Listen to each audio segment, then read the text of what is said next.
Il-konsum tal-kokaina. Fatt illi bosta, speċjalment dawk li joħorġu jiddevertu fil-għaxija f'diversi lokalitajiet f'Malta u Għawdex, huma konxi illi qiegħed jiżdied. U fl-aħħar jiem, il-ġurnal Times of Malta rrapporta dak li ġie osservat f'numru ta' aljili ċoe il-konsum ta' din id-droga fl-istabbilimenti ta' divertiment fil-Belt Valletta.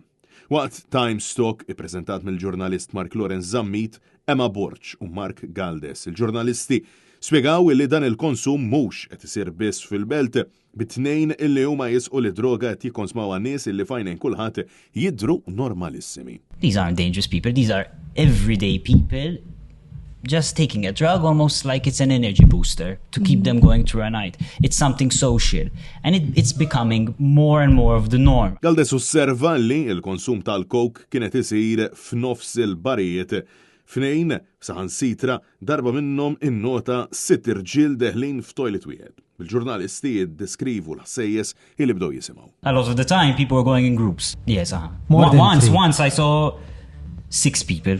6 people Ġo cubicle wieħed. It was a bit of a bigger cubicle. Okay, imma daħlu 6 ġo wieħed. Yes. In one case, I was in a bar and 2 guys went inside the stall. There was another guy behind them waiting outside the stall. These 2 guys went in together and all of a sudden you start hearing and goes on a little bit. They come out, they ended up sort of clapping the guy's hands and they passed on a bag to him. A small baggie, a plastic baggie. And then that guy went in and he ended up making sniffing sounds as well. Now, I can't say that they took cocaine, but if you're sniffing inside the toilet, one can put 2 and 2 together and you can assume. L-istess Borċ tkellmet ma' raġel illi spjega illi jikkonsma l-kokaina tal-inqas 6 darbiet fix-xahar u spjega mnejn wieħed qiegħed jakkwista u kemm tiswa. I think different people have different ways of acquiring cocaine. I know some people who only ever ask their friends to get them. And there's some people who have like personal relationships with their dealers. And there's some people who use WhatsApp groups. It's a pretty varied thing. And depending on how much the dealer likes you, I would say retail price is about 100 for a gram. And 80 is like a good price for a gram. Intant, il-psikjatra Anton Grek spjega li l-coke hija id-droga li sfortunatament tiġi normalizzata kif il-konsum qiegħed jiżdied.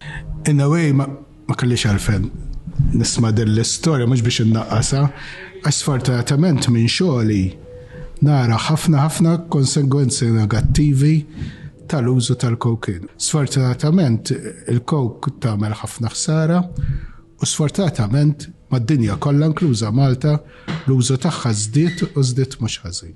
Dan fil-waqt li Godwin Sammut, forensic lab scientist, spjega li l-kokaina titħallad bil-levamisol, mediċina kontra d-duda fl-imsaren li tista' twassal għall-attak tal-qalb. Il-levamisol għandu ċertu side effects fuq il-moħħ u kemm fuq il-qalb. Il-cocaine diġà qed tilab mal-qalb, jiġifieri għandek dawk il-combined effects.